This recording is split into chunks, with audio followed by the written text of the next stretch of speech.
Okay, that's the meeting now recording, so I'm going to take the sedentants for the Community and Enterprise Resources Committee on the 7th of December 2021. I can see that we have Councillors Anderson and Bradley present. Councillor Campbell? I'm here. Thank you, Councillor. I can see that we have Councillors Chalmers and Convery present. Councillor Cooper? No. I have apologies from Councillor Craig. Is Councillor Donnelly present to substitute? No. Councillor Dorman, I can see that you're present. Councillor Fagan? I'm here. Thank you, Councillor Fagan. I can see that we have Councillor Ferguson present, as well as Councillors Horn and Hose. I've just received apologies from Councillor LeBlanc. Councillor McAdams?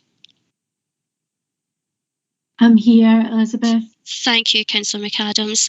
I can see that we have Councillor McCallan present. Do we have Councillor McClymont? Here. Thank you. I can see that we have Councillors McCreary, MacDonald and McGeever. Councillor McLachlan? Here. Thank you, Councillor. Councillor Nayland? Present. Thank you, Councillor Nayland. Councillor Ross?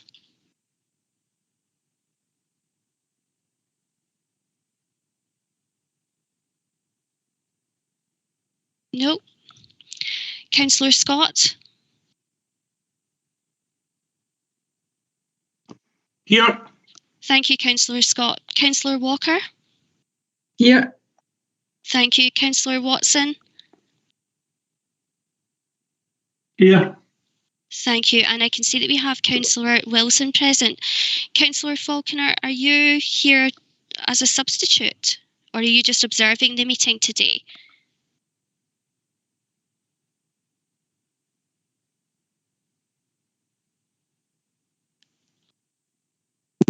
Observe. You're here to observe. Thank you, Councillor Falconer. As already noted, we have Councillor Burns also present to observe the meeting. There are also a number of officers present today, and with that, I'll pass you back to the Chair to commence today's business. Thank you, Chair. Okay, thank you. Start off with agenda item 1, declarations of interest. Any declarations of interest?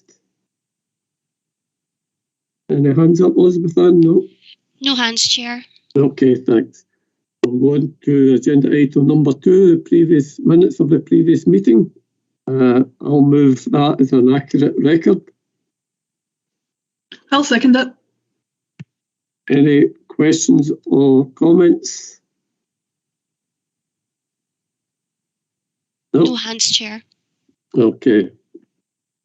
We'll go on to monitoring items, agenda item number 3, which is the revenue budget monitoring 2021-2022, pages 13 to 22. I'll ask Louise Harvey to speak to this item. Thank you, Chair, and good afternoon. So this is the third report presented to committee for the financial year 21-22, covering the period 1st of April through to the 8th of October, which is period 7 of our financial year, and it also includes an update in relation to the resources COVID response to date. So paragraph 5 on page 13 outlines the main financial implications for the resource as at the 8th of October, with a reported overspend of 2.468 million against the phase budget. The current cost of COVID for the resource is an overspend of 2.460 million. This reflects expenditure of 1.344 million relating to increased costs reported for staff costs in response to the COVID response, costs incurred for increased domestic waste tonnage, additional transport costs, and the costs of PPE and enhanced cleaning. In addition, we have 1.352 million representing loss of income, mainly in the areas of parking charges, private care of gardens and school meals. And we have a minor budget underspend of 236,000 on food costs for school meals, corporate catering and fireworks events offsetting these costs. And this position does not include any impact at the moment for South Lanarkshire Leisure and Culture as at the 8th of October. The core budget for the resource has a minor overspend position at the 8th of October of £8,000, and variance explanations for each service are detailed in Appendix B to F where appropriate. In terms of the highlights of this, the core community enterprise budget is reported an almost balanced position as outlined, and within that we have an underspend in employee costs and facilities, fleet and the road service, and these vacancies are being actively recruited. This is offset by costs of transport and fleet and subcontractor costs in roads. There is also an over-recovery of planning building standards income for planning applications. Budget variants are proposed in the normal way as set out at the bottom of Appendix B to F, and these reflect movements in community enterprise budget from the 13th of August through to the 8th of October, and they cover the following main areas. Transfer of funding from other resources to reflect service provision, budget realignment to reflect how we deliver our services internally within community enterprise, transfers to and from reserves to meet expenditure plans and existing commitments, and the creation of budget to reflect external income that we have received. So if I can refer committee back to paragraph 2, the committee is asked to approve the following recommendations: that an overspend of 2.468 million as at the 8th of October, as detailed in Appendix A, is be noted, and that this in the main relates to the cost of COVID, and that the proposed budget variants as detailed in Appendix B to F of the report be approved. Thank you, Chair. Okay, thank you, Louise. Any questions or comments? Don't see any hands. No hands, Chair. I'll move the report. I'll second it. Do we agree with the report? Agreed. Thank you. We're on to agenda item number 4, which is the Capital Budget Monitoring 2021-22, pages 23 to 26. And I'll invite Lorraine to speak to this report. Thank you, Chair. Good afternoon, committee. This again is the third Capital Budget Monitoring Report to committee and reflects the spend position to 8th of October, which is accounting period 7. Section 3 of your report provides a background to the programme and advises that the budget reported to the last committee was £47.564 million. Since that last meeting, we've had adjustments approved by the Executive Committee in both November and December, which total a net movement of £3.449 million and take the revised budget for the year down to £44.115 million for the resource.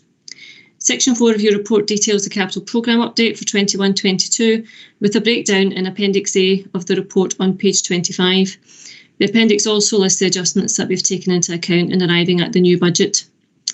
Section 4.1 notes the resources total capital programme then for the year of 44.115, and it also notes the anticipated spend to date to the 8th of October, which was 16.523 million, but we actually had spend to that date of 16.586 million. So that represents a minor variance of 63,000 ahead of profile.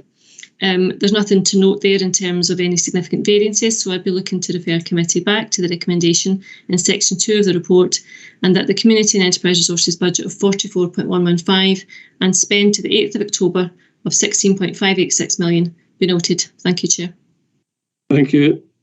Any questions or comments? No hands, Chair. Okay, thank you. I'll move the report. I'll second it. Do you agree with the report? Agreed. Okay, we'll go on to agenda item number 5, the Workforce Monitoring, August and September 2021. That's pages 27 to 34. I'll invite Elaine Maxwell to speak to this report. Thank you, Chair. Committee will know this is the standard workforce monitoring report, which is prepared by personnel, and the purpose of the report is to provide committee with an update on the employment information for the period of August to September 2021. Members will note at paragraph 4.1, the resources absence figure for September was 7.5%, and that does represent an increase of 1.6% when compared to last month. Again, comparing with September 2020, the figure has increased by 2.4%, and based on information certainly at the last committee and the question around comparing to 2019, you'll see that again that's detailed in Appendix 1, and that was 5.4%, so still an increase. The figures noted at September 21 is 1.1% higher than the council-wide absence figure. And looking at the absence figures for September 2021 and the projected annual average for the resource, it's looking at a 6% average and against a council-wide average of 5%. Looking at the breakdown in terms of the reasons for the absence within the resource, I can advise members that the majority of our absences of 1.8% are related to musculoskeletal absences, and that's then followed by psychological and respiratory at 1.7%. Again, a further look at the makeup of our long-term and short-term absences. 4.3% of our current absence total is related to long-term absence, with the remainder made up of short-term. Members will know that managers continue to follow the procedures outlined within our maximising attendance policy and work closely with personnel to see what supports we can provide to ensure that appropriate supports are taken that will allow employees to be back at work when ready. Members will also note that the absence information contained within the report shows that the council-wide average at the time of the report being written was 7.01%, with 1.21% of that absence being related to COVID absences, both for sickness and special leave for self-isolating. Based on the figures at last week, the absence for the council was 6.63%, with 1.05% related to COVID absences. Moving on to the information detailed in Section 4.2 of the report, showing the occupational health information. That details there were 258 occupational health referrals made during that period, which was an increase of 81 when comparing to the same period last year. Looking at the Appendix 2, you will see that there's an increase in all areas of referrals. And again, what I had to look at was information at 2019, and that information in terms of the number of referrals is quite comparative to the same period at 2019 year. Moving on to Section 4.3 of the report, you'll see that there were 12 accidents and incidents recorded within the resource, and that's a decrease of 3 when compared to the same period last year. Section 4.4 details the employee relations activity, and that shows there were 4 disciplinary hearings held within the period with no other employee relations activity detailed. Section 4.5 of the report shows that there were 46 leavers eligible for an exit interview, with 10 exit interviews being carried out. 4.7 details 90 employees left the resource, and managers have indicated of that 90, 85 posts are being replaced. 5 posts were as a result of fixed-term contracts coming to an end. Section 5 goes on to detail the staffing watch information for the resource, and you will see that at September 2021 there was a decrease of 57 employees in post.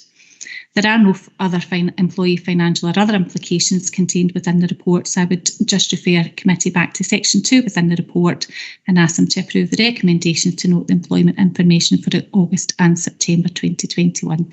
Thank you, Chair. Thanks, Elaine. Any questions or comments? No hands raised, Chair. No hands. Okay, I'll move that report. I'll second it. Agree with the report?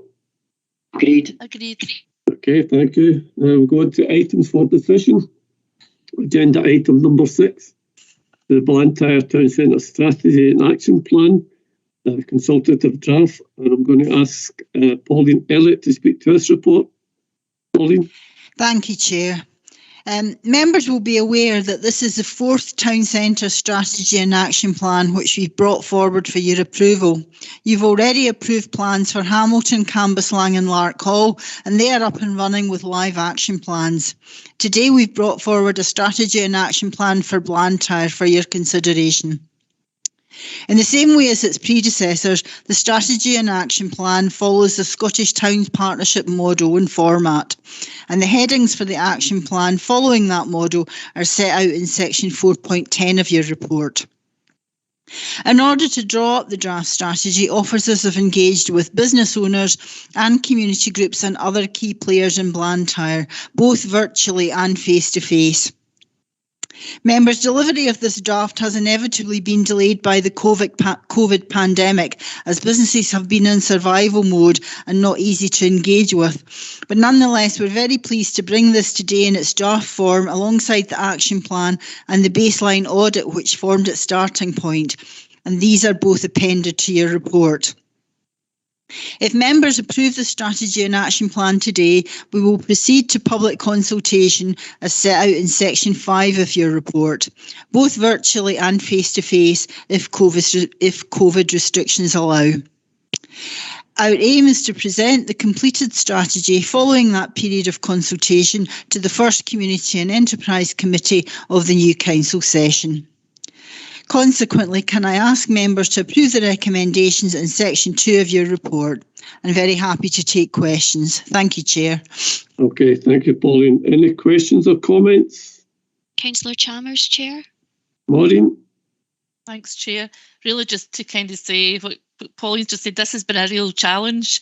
The first meeting of the community group to look at the audit was in March 2020, literally a week or two before we went into lockdown. So a huge thanks to the officers who have managed to kind of resume this and do what engagement we've been able to do with both the community groups and with the businesses, which was challenging because they've been really having a difficult time, but they are keen to get into the consultation period now, and I look forward to that. Thanks, Chair. Okay, thank you, Maureen. Any other comments or questions? Kenny? Thanks, Chair. Just a small point in actual fact. Somewhere in there it mentions Blantyre futures, and I just wonder if there's any value from a community involvement point of view of linking them up with Bothwell futures. People in Bothwell think Blantyre is like a 20-minute drive away, but in actual fact it's only about a 30-yard walk away over the David Livingston Bridge. So, and Bothwell Futures have got some great ideas to do something on the banks of the River Clyde, and maybe Blantyre might take the same view. And I just wonder if there's any possibility sometime in the future we could link the two organisations up. Thanks, Chair. Thanks, Chair. Through you, I'm happy to speak to the groups and try and take that forward, Councillor McCready. Thanks, Pauline. Okay, no other questions or comments. I'll move the report. I'll second it. Okay, can we agree the report? Agreed. Agreed. Okay, agenda item number 7, place-based investment programme and Town Centre Capital Fund. And again, I'll ask Pauline Elliott to speak to this report. Thank you, Chair. The purpose of this report is to update the committee on the Scottish Government place-based investment programme for the current financial year, and also seek approval of how to handle the funding for the 22-23 financial year following the proposals set out in section 5 of your report. At the same time, we're also taking the opportunity to update the committee on the Town Centre Capital Grant funding, which preceded place-based investment funding, and the details of all the funds are laid out for you in your appendix. Members may recall the key differences between the two funding streams. The Town Centre Capital Grant Fund was a 2-year programme in 2 tranches, whereas place-based investment funding is a 5-year programme, and we're currently coming to the end of the first year of that. The other important difference between the two is that Town Centre Capital Grant funding, as the name suggests, was limited to projects in functional town centres, whereas the place-based investment programme can be allocated to physical regeneration schemes in prominent spaces outside traditional town centres. Hence, in year 1, projects such as Halfway Park, which was promoted by Halfway Community Council, and also the David Livingston Centre in Blantyre have been supported. Members, the report explains in section 4.3 that although we intended to instigate a bidding process for year 2 of place-based investment programme, due to the tight time frame to spend within the 22-23 financial year, and there being no Community and Enterprise Committee now until summer 2022 due to the forthcoming elections, waiting would lose 2 to 3 months of the 1-year delivery window and hence put any projects at risk. Hence, we are asking you to give delegated authority to the Executive Director of Community and Enterprise to allocate place-based investment programme for the 22-23 financial year, following the process set out in Section 5 of your report. And following this, members will be given regular updates on the progress of the projects at future committees. Therefore, can I ask the members to please agree the recommendations in Section 2 of your report and note the progress of the Town Centre Capital Grant Fund and the Place-Based Investment Programme to date. Thank you, Chair. Okay, thank you, Pauline. See, we've got a couple of hands up. Joe? Thanks, Chair. I had a number of questions just about the progress of some of the reports, some of the projects that are set out in the appendices. So in Appendix 1, the Escobridge shared workspace. Now, the update is that private sector match funding cannot be secured and the project is therefore not proceeding. And I'm just wondering who were we approaching for match funding? Who were the partners that we haven't been able to take the project forward with?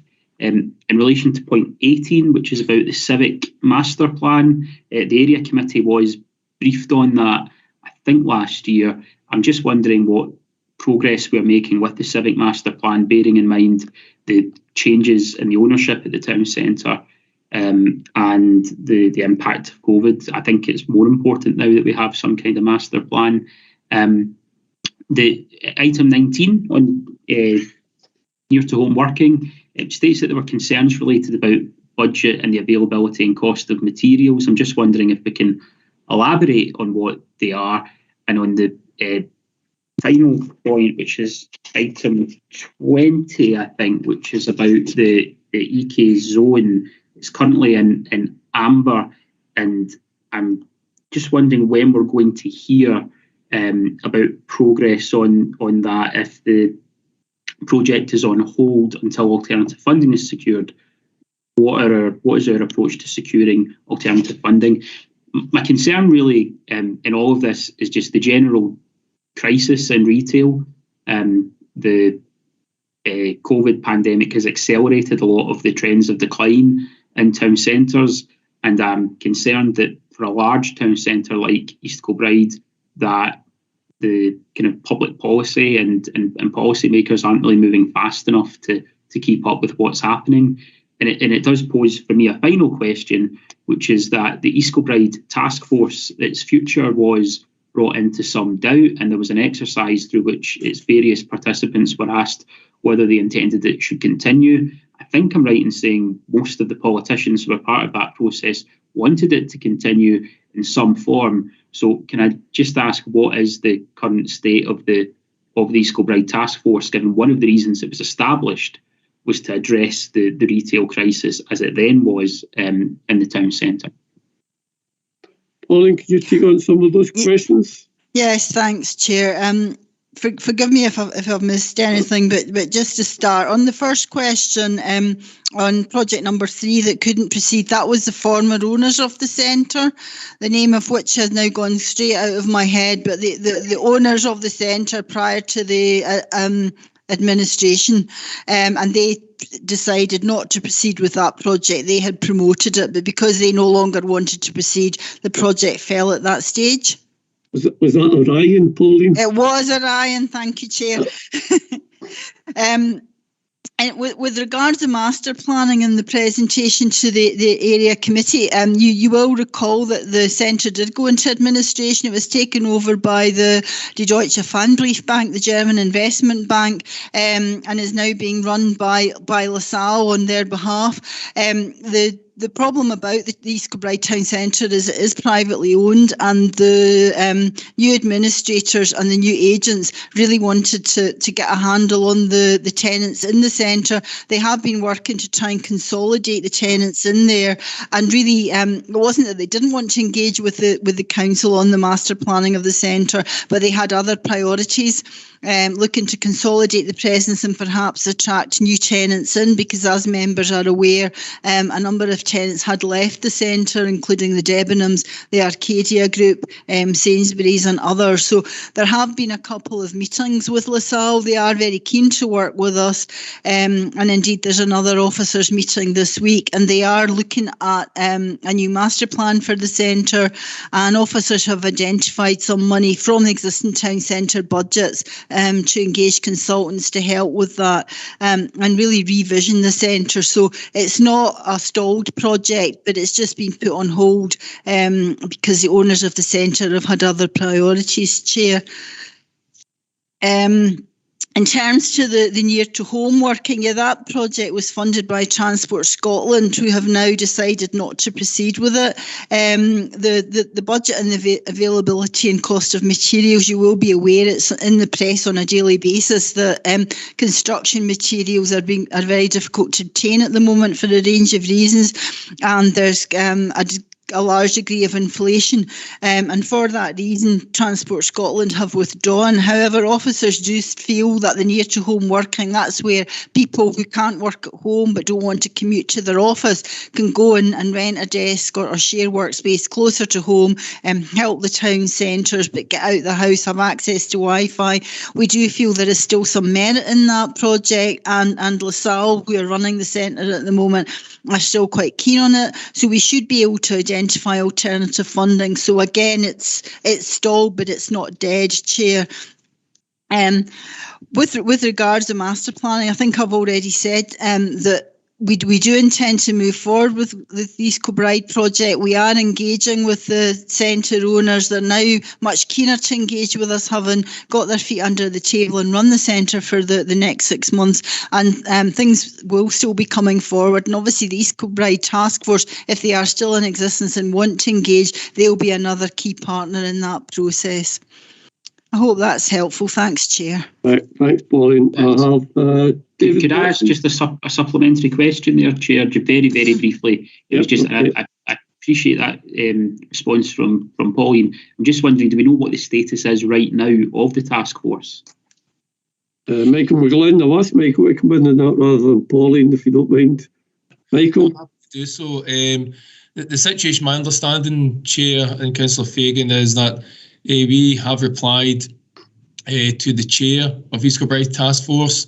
I think from memory that was some weeks ago, if not a couple of months ago, and we have yet to hear back the outcome from his consideration on the future of the task force. So at this point in time, we're waiting to hear back from the chair. Thank you. Right, thank you. David Watson. Thanks, Chair. I'll try and not go over some of the stuff that Joe's gone over, but I think there are a couple of points need elaborating. First of all, the talk about the delegation for the next tranche of funding to executive directors. Is it not possible to have involvement of, if not councillors, but at least the group leaders and some discussion on that, and at least there's some input from councillors into what we're proposing in the next tranche of funding. Regarding point 18 that Joe alluded to, the EK Civic Master Plan, the reference here is all to the Civic Centre, but I think when we discussed it, I was concerned also about the Ballarop Hall, and I would hope that when this moves forward, that there's still a civic space for Escobridge and a major event space included, that if the Ballarop Hall goes along with the Civic Centre. So I'm looking for some reassurance that when this comes forward again, that's included in it. And probably lastly, probably more importantly, the task force. I think it's been disappointing, the attitude of the council latterly to the task force, and I think there's an indifference coming from the council to the future of the task force continuing, and I would like to see a more positive attitude coming forward, and so that the task force can go forward with some confidence that's got the backing of the council and the direction that it's going to take. Maybe want to comment on that, Chair. Thanks. Thanks. I'll ask Michael McGlynn to come in there again on that. Michael? Yeah, thanks, Chair. And I think the issue about delegation, Councillor Watson, and we do appreciate putting this report up, and hopefully members will understand the reasons why. It's just that the timing of this, we still don't have the award letter from the Scottish Government. As and when we do, we want to crack on. We have the elections in between. We don't know the schedule of committee meetings. And so we are asking you to put the trust in the Executive Director to take the right decisions. I would say that any of the recommendations we've come forward with projects, we're thankful for member support. So hopefully that will give you the comfort that we'll still support the right projects and meet all the objectives. Going back to your specific question, it would be something for group leaders to consider. My only slight hesitation in this is that they wouldn't have, if this recommendation is supported, they wouldn't have a decision-making role. And maybe what I would suggest, Chair, as an alternative, and perhaps we should have put it in the committee report, is that we'll always ensure to keep all members informed about projects coming forward, as and when. So, for example, as and when we get the award letter, we'll let members know that the scheme is open for application. Once the scheme is closed, we can let members know the applications are coming in their patch, and then obviously let members know which applications we're seeking to support if this recommendation is approved. And I think through that, Chair, we would do our best to keep members informed, as opposed to placing the group leaders into a forum where, in fact, they don't have a decision-making role. So I don't know whether that's an alternative which might be a wee bit more appropriate, if I can use that word. In terms of the other points, Ballarat Hall, going back to the session we had with members all those months ago, we got that message absolutely loud and clear. So any plans would have Ballarat Hall or a civic space as an option. The question then is it affordable? What would it do? But we got that message loud and clear from the awareness session. And on the task force, maybe just for clarity, it's not indifference in terms of the task force. The question for myself as officer is what added value does it bring? So I'm hoping that wasn't indifference, Councillor Watson. It's just a genuine question of what role the task force actually performs.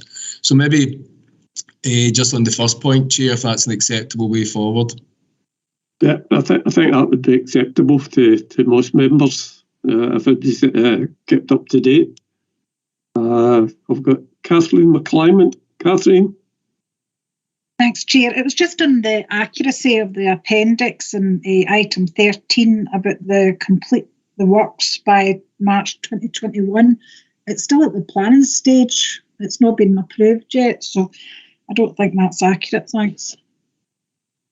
Pauline, could you maybe have a look at that and see? You're on mute, Pauline. Sorry, what number was that, Councillor? Sorry? 13. I'm thinking it's the outdoor area at the back of the church, which Right. I know is in planning just now. Right. Yeah, we will take a look at that, Councillor. The appendix was prepared for the committee appendix a few weeks ago, so it may be that it's out of date, but I'll take those comments on board and we'll update it for the next time. Thanks. Okay. Monique? Aye, thanks, John. It was just to say, it was in reference to the task force and what Michael had said. There was actually, must not be aware of it, there was an email that was sent to Craig Smith as the chair, with basically like from our officer, with the council taking a step back from the task force and letting the task force know that it would be done through the community planning partnership, and locality-based decisions would be made. And also, Michael, so it's just to say that was sent. I've got a copy of it that was sent to me on the 9th of November. So it's very, very clear that what's came from the officer is that the council are taking a step back from the task force. The Labour group have discussed this, and the Labour group are not taking a step back from the task force. We will be fully pushing it forward. It's not an officer's decision. It's a political decision. And from all of the comments that I've seen so far, there wasn't any political decisions for anybody that thought the task force shouldn't be taken forward. So from Labour's point of view, we would like to know when the next meeting is going to be of the task force, because we will definitely be representative on it, and it will be a political decision that is taken as to whether or not that task force then disbands, of which Labour has made the decision it does not want it to disband. So can I be told when the next meeting is, please? Before I bring Michael, I think that would be the chair of the meeting who would call the next meeting rather than the council. So Craig Smith as the chair would probably call the next meeting. I'll let Michael come in on that. Yeah, just to confirm that, yeah, it's sitting with the chair. We act as secretary for the task force through one of the officers, but the calling of the meeting is actually undertaken by Craig Smith. On the first point, I was aware of that email that was sent out and the suggestion. Personally, I don't see that as taking a step back, perhaps putting the Escobridge task force within the community planning partnership, which the council is part of, but people are entitled to their own views.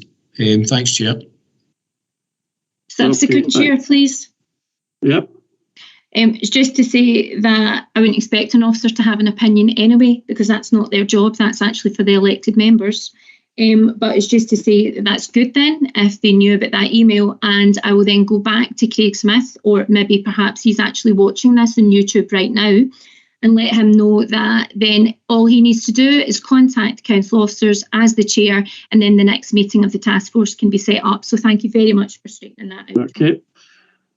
There's no other hands up, so I'll move the report. I'll second it. Okay, can we agree the report? Agreed. Okay, we're going to the next agenda item, which is agenda item number 8. South Lanarkshire gift card. It's in pages 101 to 106. And again, I'll invite Pauline Elliott to speak to this. Thanks, Chair. Like all Scottish local authorities, South Lanarkshire Council is being asked by Scottish Government via Scottish Towns Partnership to support a Scotland Loves Local gift card scheme. The initiative, which also has COSLA backing, is to support spend in local businesses. Members, the scheme encourages people to purchase a gift card which can only be used locally, and it's open to all businesses with a physical presence in the local area. Consequently, 5,000 cards will be available in the South Lanarkshire area. Scottish Government will fund the administration costs for year 1 of the scheme as set out in section 4 of the report. And if members are minded to approve, we will be asked to sign a concordat as acceptance of joining the programme and the pilot year 1 funding. However, marketing and promotional costs will still require to be funded from council budgets, and details of what that promotional activity would entail are set out in section 3.4 of your report. Members, at this stage, the benefits of the scheme are difficult to assess until it gets up and running. Therefore, officers will undertake to come back to the committee in August 2022 with an update on the gift card scheme and an evaluation of the progress, and then a recommendation as to whether there are benefits of continuing the scheme fully funded by the council, which it would have to be for future years. Therefore, I would ask the committee to agree the recommendations in section 2 of your report, to sign the concordat and promote the local gift card scheme for a first pilot year period. Thank you, Chair. Okay, thanks, Pauline. I see Lynn Dalen's got her hand up. Lynn? Thank you, Chair. And apologies if I've read this and misunderstood something, but I've got a couple of quick questions, if that's all right. I see that use is going to be made of existing MasterCard infrastructure, but who is actually underwriting this scheme? Thinking of, hopefully it won't happen, but thinking of worst case scenario, if businesses locally decided to withdraw from the scheme or withdraw from operating in the council area, and people that have purchased gift cards want a refund, who will provide the reimbursement if it's required? That's the first question. And the second question is, do we have to pay the 10,000 marketing and implementation costs in year 1? Thank you. Pauline, could you deal with those questions, please? I'll try, Chair. I'm afraid I don't know the answer to your first question, Councillor Nailing, about the reimbursement, but I will find out and write out to members on that, if that's all right. With regards to the marketing cost, yes, we do have to pay for the marketing and promotions ourselves, but we can do that from our existing town centre budgets. Thanks, Chair. Okay, I've got no other hands up, so I'll move the report. I'll second it. Agree the report? Agreed. Okay, going to agenda item number 9, Building Standard Services, Additional Officers, pages 107 to 116. And again, I'll ask Pauline to speak to this report. Thanks, Chair. Councillors, Building Standards is a statutory service which sits within planning and economic development, and its core activity is around the processing of building warrants and completion certificates, which contribute to local economic development by supporting the building industry. This core activity has seen an increase since the start of the pandemic, with fee income up compared to projections, as you heard in the financial report today. However, as well as this function, the service has a major health and safety role, ensuring the safety of the public against danger to life and limb, such as accidents such as the Escobridge gas explosion, which members are aware of, and the dangerous building on Cambuslang Main Street, just to mention 2 prominent local examples. There's no income for monitoring that activity, but the service has no choice but to respond to and help remediate issues such as these, because the repercussions of not doing are so serious. And the Grenfell disaster is a prime and major example of that. Members, coterminously new building regulations are being introduced, covering areas such as climate change, energy standards, etc. And this is putting additional pressure on the workforce. Members may recall that the consultation on the new building regulations was reported recently to the Climate Change Committee, and that was in November. Members, sitting alongside all of this, the verification period where the Council is reappointed by Scottish ministers as a verification authority ends in March 2023. However, the assessment of our performance towards the reappointment will begin in early 2022. The report shows that the current poor performance of the service against performance indicators caused by the increased workload and lack of capacity in the service makes it highly unlikely that South Lanarkshire Council will be reappointed for the maximum period as a high performer. And up till now, that's always been the case. Indeed, we're at risk of being named and shamed as a poorly performing authority, with a negative impact of that on our customers, the local economy and the reputation of the council. An additional factor to all of this, members, is that we are an ageing service with a need to bring in younger staff, not only to improve our capacity, but also to secure succession planning as people retire from the service. As a consequence of all of this, we are asking for your approval to recruit 5 new temporary members of staff for the Building Standards Service.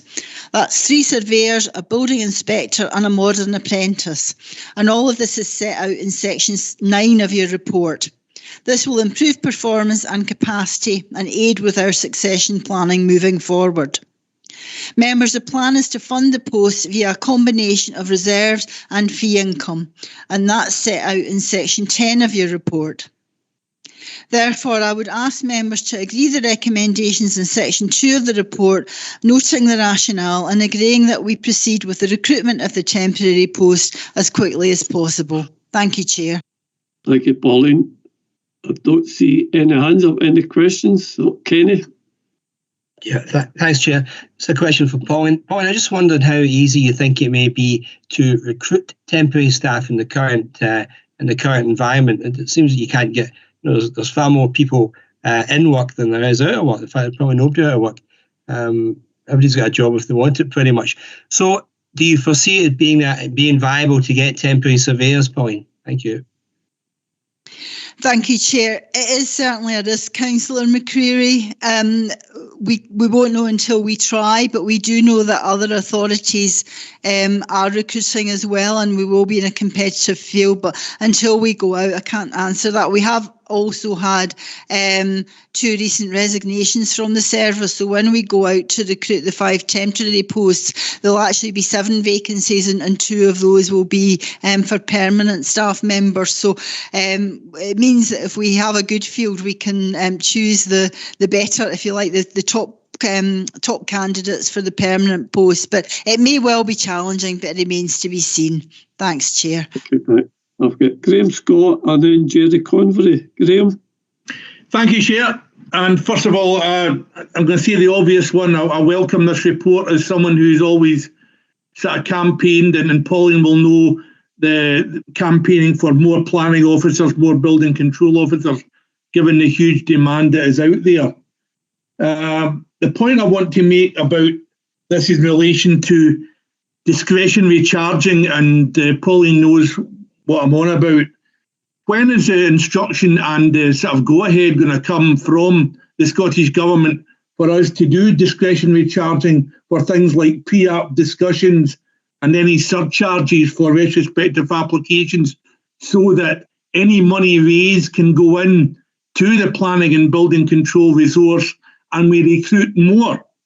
And while I'm passing, I'm sure I pass on the thanks of everyone on committee, is the thanks for the duty and the wonderful work done by the building control officers at the explosion on Main Street, which was a horrendous event, and we're very lucky it wasn't a catastrophic event, possibly down to the excellent work of the building control officers. I know it's in my colleague Councillor Fagan's ward, but I know one of the lads who has been relocated to my ward. That's why I know the magnificent work that building control officers have done. So obviously thanks there, but coming back to, can we get more latitude to charge in terms of surcharging for retrospective applications, pre-app discussions, and try and get more money into that resource to be able to hire even more building control planning officers in a time when there's far more demand in terms than the supply of officers for it. Thank you, Chair. That's great. I'm not sure if Polly will be able to tell you when they'll get word from the Scottish Government. Unless she's got a crystal ball, maybe we should direct that question to the Scottish Government. I'll let Pauline come in. I can try, Chairman. I mean, the consultation on the National Planning Framework 4 came out 2 or 3 weeks ago. The consultation period runs till March. We will be bringing forward a report to the Planning Committee in the new year on that. It does mention fees, that there will be an overall, that they are looking at an overall fee increase, both in planning and building standards, and also looking at and enabling through legislation the ability to bring in discretionary charging, for things like pre-application discussions. Obviously, we will then be asking for some of that additional fee income to be reinvested in the service, albeit like everything else, we have to look at the corporate position, bearing in mind that at times when fee income has been down because the economy's not been doing so well, other parts of the council have to subsidise the planning and building standards service. And I'm looking at my finance colleague and she's smiling while I'm saying that. But clearly, if the building industry goes as it is at the moment and is still performing well and there is a demand, then obviously we'll have a bigger argument to be able to ask for some of that fee income to be reinvested when it does come. Thanks very much, Chair.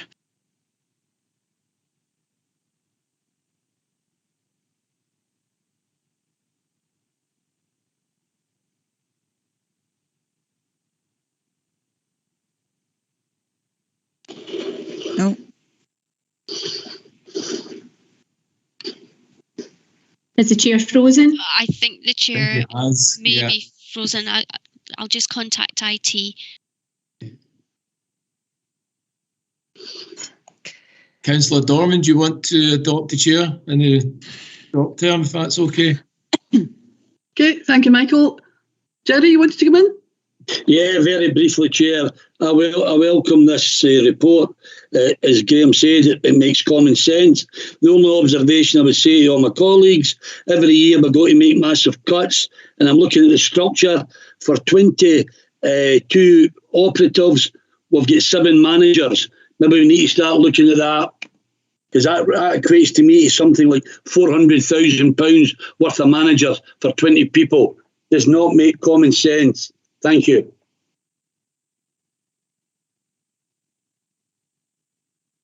Okay, thank you. Do we have Councillor Anderson back? So thanks, so I'll move the report. Sorry, Elizabeth Ann? Sorry, Councillor Dorman. No, we don't have him back. Committee support are just going to contact him just now.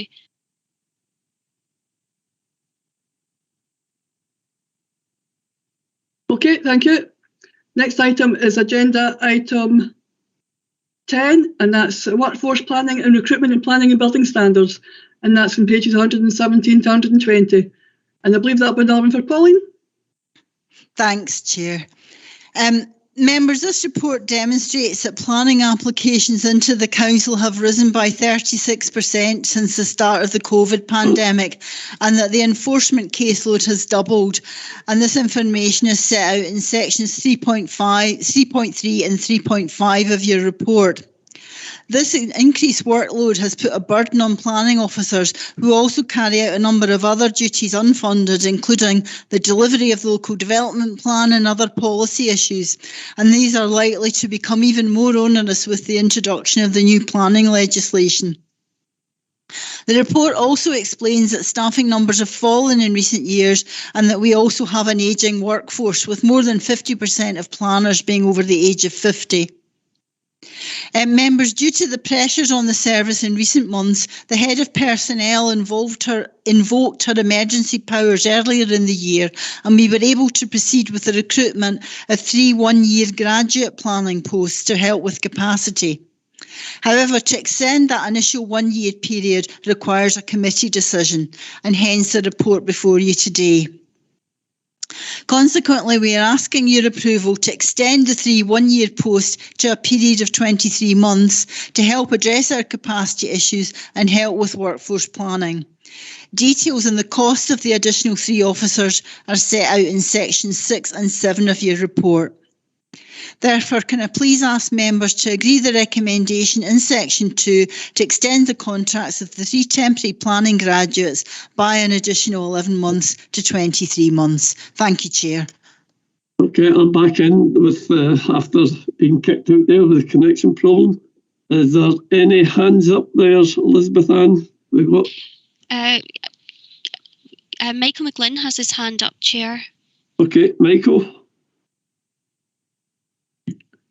So just an administrative point, it's just so we're clear that item 9 was agreed by the members in terms of the recommendation because of the wee breakdown in technology that I didn't hear a seconder. So I just want to just be clear for the minute. So I'm assuming that is the case. Thanks. I'll second it, Michael. Maureen. Okay. On this item, is there any questions? Item number 10. No. No hands, Chair. Right, I'll move that report. I'll second it. We agree the report? Agreed. Agreed.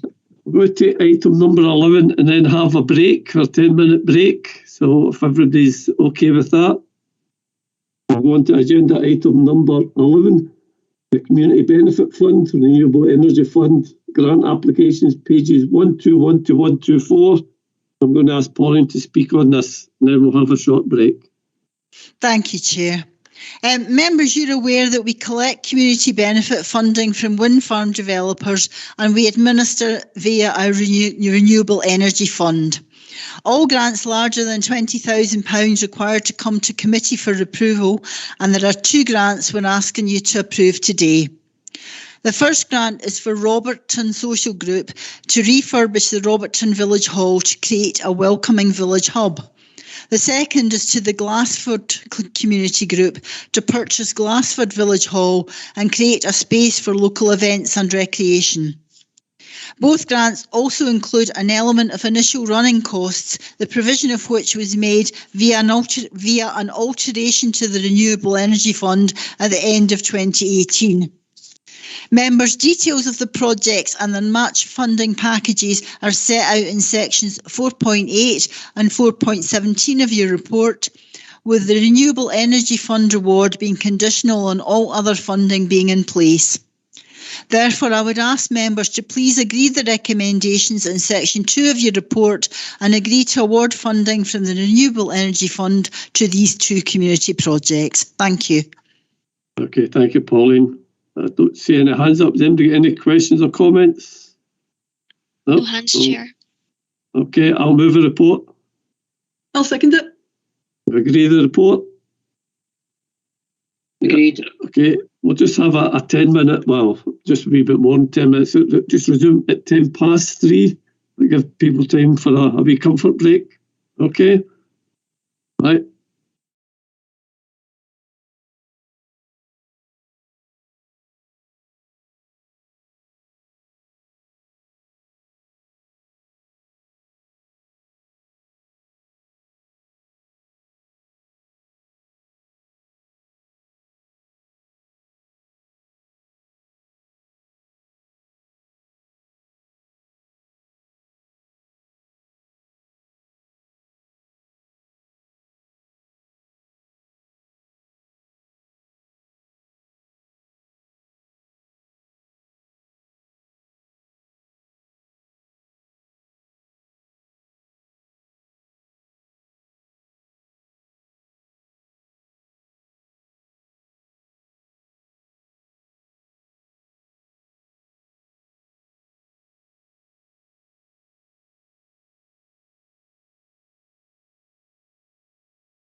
resume the meeting again.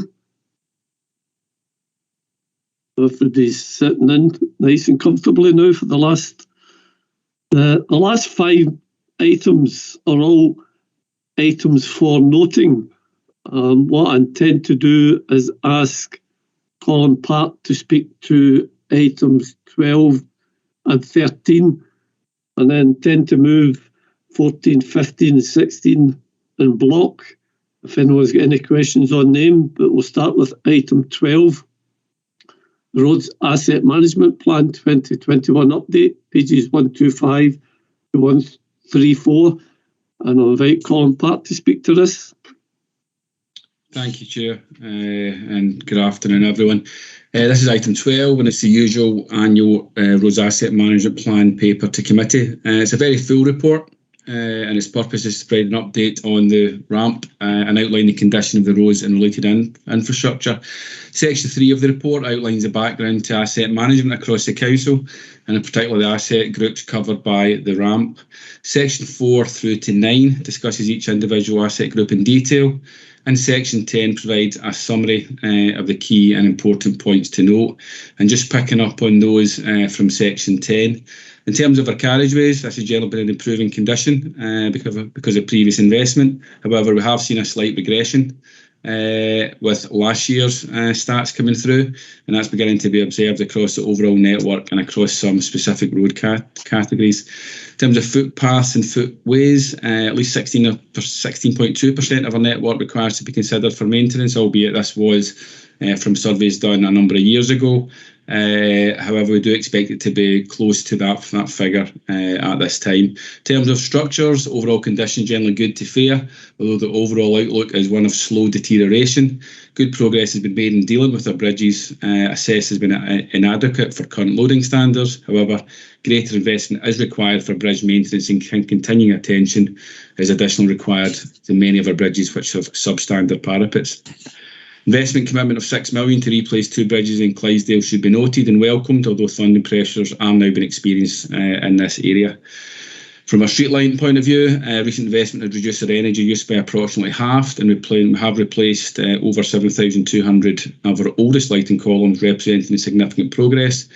And currently investment is focusing on targeting columns over a critical age to maintain a steady state position. Percentage of our columns exceeding our design life is 36.5%, although that is an improving picture, down from 48% in 2015. Traffic management systems, overall condition of our traffic signal equipment is deteriorating. We are conducting a kind of prioritised replacement programme, but the kind of current funding levels is not sufficient to upgrade the number of installations that we have that are greater than 15 years in age. Moving on to street furniture, the condition of our vehicle restraint systems is such a significant number are beyond the design life and required to be improved. And again, a prioritised investment programme is required going forward. Paper notes that Section 12 that investment in roads and related infrastructure will be necessary to lock in and retain the benefits of an already significant investment level to date, and capital programmes for future years will therefore consider any necessary investment opportunities for the asset groups discussed above. That includes not only council funding but future external funding opportunities as well. So turning to the recommendation, the committee is asked to note the contents of the report. Thank you, Chair. Okay, thank you, Colin. I see I have 2 hands up, Mark McGeever and David Watson. Mark. Thanks very much, Chair, and thanks for that, Colin.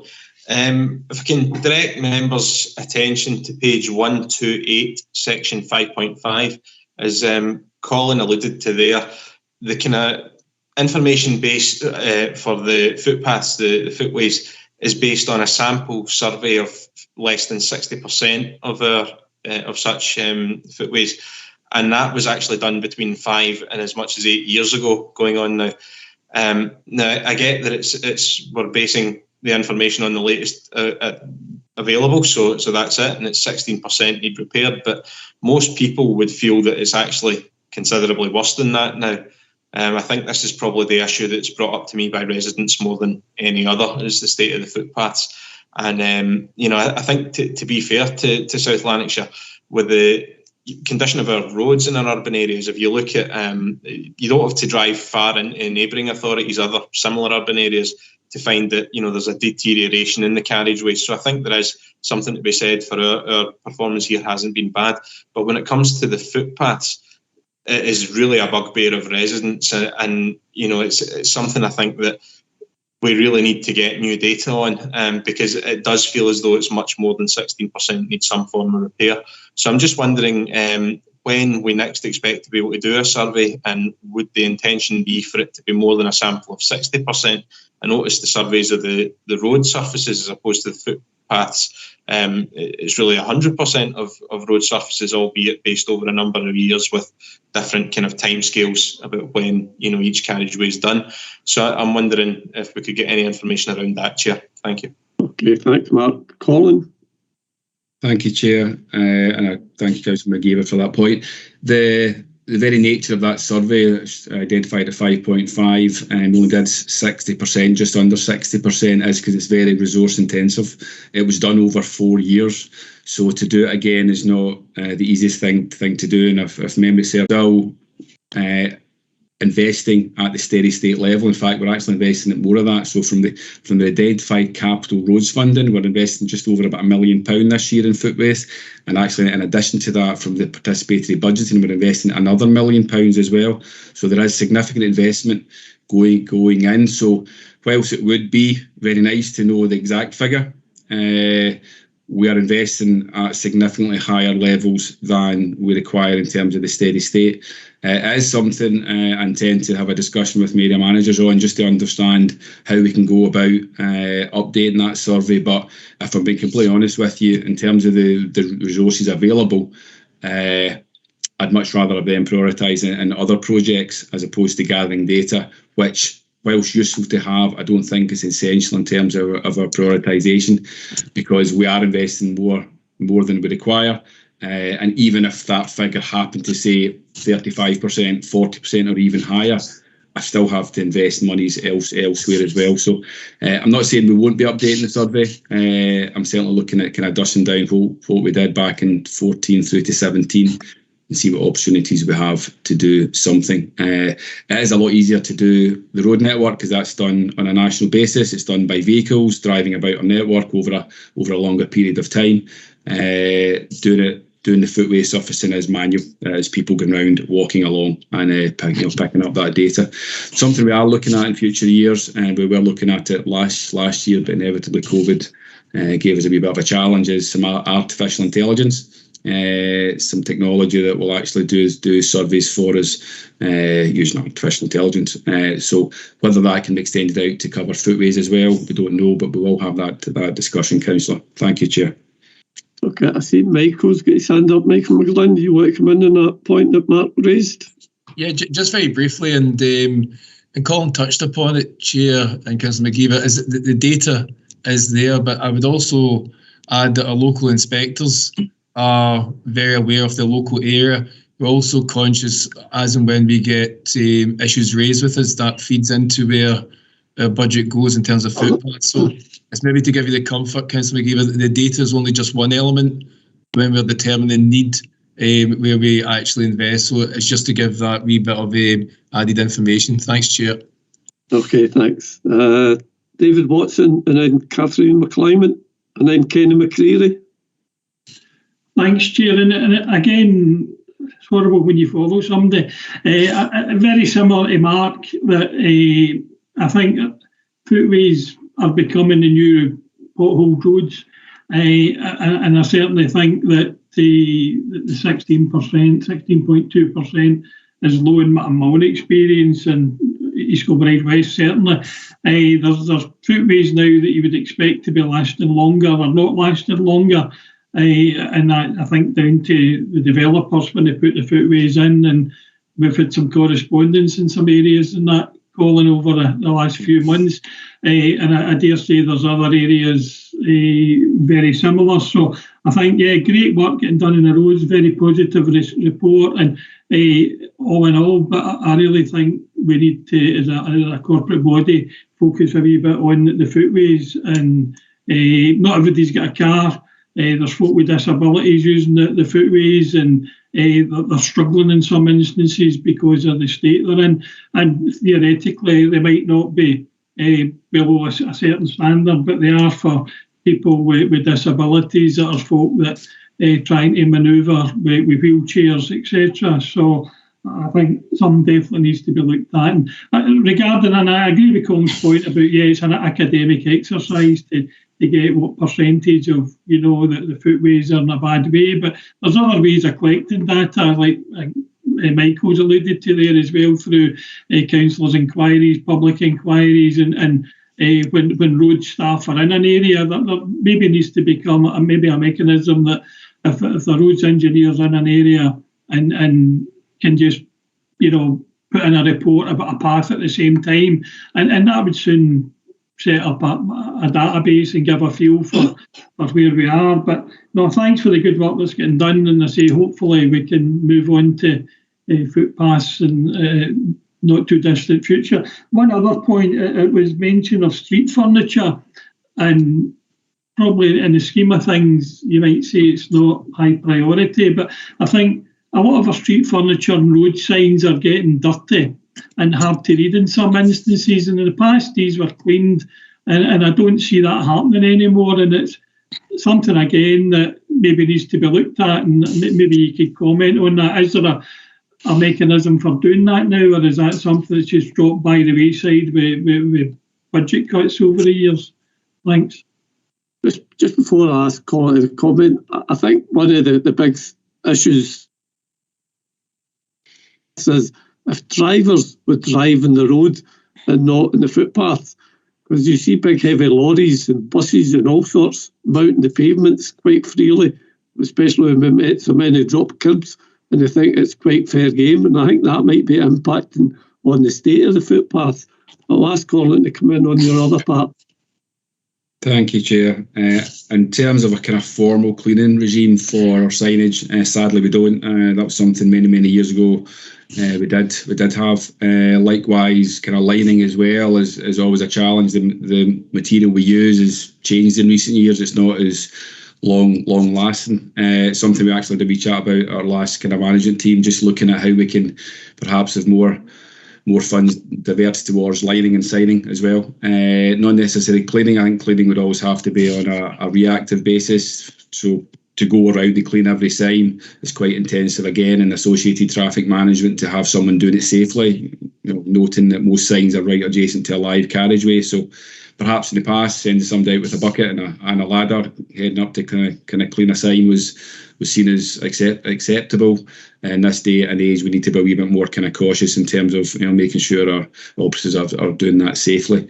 That said, it's a valid point, and certainly we are able to respond to any particular signs or kind of routes that are particularly bad. Some routes are bad in terms of what way they're facing, in terms of the prevailing wind or sun, lots of moss and algae growing. So if there are any particular areas, we will go out and kind of tackle that. Likewise, kind of modern day signs are meant to be a wee bit more longer lasting, unlikely to kind of attract a lot of kind of vegetation and kind of debris on them as much as maybe some of the older ones. But again, Councillor Watson, if there are any particular locations, let us know and we'll tackle them. Thank you. Thanks, Colin. Catherine?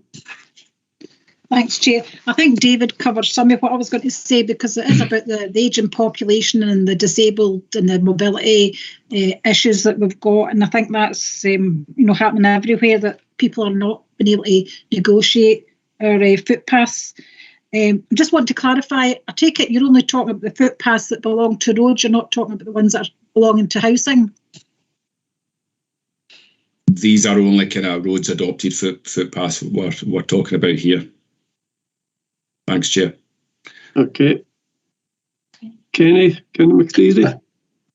Thanks, Chair. Just a question for Colin. I'd like to start with a positive, Colin, because I do think, before I move on to the negative, as a driver around other council areas, I do actually think South Lanarkshire is in much better condition than, for example, Glasgow, and perhaps even indeed North Lanarkshire. So I think well done in that respect. I'm not saying it's perfect. There's still the occasional little potholes, but I'm always quite happy to drive back into South Lanarkshire because roads are better and much less chance of damaging my suspension. But the other question I've got, and Colin will know that speeding is quite close to my heart, especially in certain parts of Bothwell and Uddingston. So I think I'm right in saying that the automatic electronic signalling, that when anything goes wrong with them, that's them that they have to be replaced, and at quite a high cost. So is that the case? And if so, for example, if a bulb goes, is actually or an LED or whatever, is it the case the whole thing has to be replaced? And if that is the case, can we not source the parts for them from other places, other sources? Thanks, Chair. Thanks, Colin. Thank you, Chair. Through yourself, Councillor McCreer, I take it talking about kind of vehicle activated signs saying your speed is that type of sign. Yeah. Yes, that's exactly it. Yeah. So in terms of those signs, some of them we've got quite a range. We've got some signs that were brought in, I'm going to say over 10 years ago. Some that have been kind of brought in fairly recently, and technology moves on. And what we have been doing over the years is when certain signs have failed or they've been replaced or upgraded, we've been harvesting parts from the older ones. I'm afraid our step-toe yard is becoming a wee bit empty now, and a lot of the technology that we're using to kind of keep these other ones going is just no longer there. So again, this paper, to be completely honest with you, it kind of touches upon traffic management systems, but the vehicle activated signs, I'm afraid to say, are a nice thing to have. Traffic signals are essential. Restraint systems are essential. Footways are essential. So we tend to try and use a lot of our external funding, our road safety funding from Cycling, Walking Safer Streets, or from colleagues at SBT, to upgrade a lot of our vehicle activated signs. And in turn, if we can upgrade a sign, we'll maybe take the older one that's maybe got some parts in it that are okay, and we'll use that. So we are trying to beg, borrow and steal in some occasions from neighbouring authorities who have maybe got older equipment as well. So it's a valid point, and I'm sure I've wrote out to someone recently, perhaps yourself, saying that the sign's no longer able to be repaired, and we're looking at replacing it in the future, but we couldn't prioritise it immediately. Obviously, we need the funding to allow you to do the job. In fact, that's the fact of the matter, isn't it? And we can't allow just people to drive at all sorts of speeds. I just hope I don't ever get charged for speeding. I'll be extremely embarrassed about it. But thanks, Colin, and thanks, Chair. Thank you. Can I just say the fact that this has been recorded? Colin was only kidding when he said they were stealing things from neighbouring authorities. We don't want North Lanarkshire Council coming to us and asking for all this stuff back. It was just a joke. Need to be careful, Colin. Thank you, Chair. For going to agenda item 13, which is the Escobridge Rail Enhancement Project update, pages 135 to 140. And again, I'll ask Colin to speak to this. And just before we do, when it comes to questions, can we keep the questions to things that the council are responsible for, not wander off into other groups? If you've got questions for other areas, then please direct them to them. I'll let Colin speak to this. Thank you, Chair. So this is item 13, and the purpose of the report is to update committee on the Escobridge Rail Enhancement Project.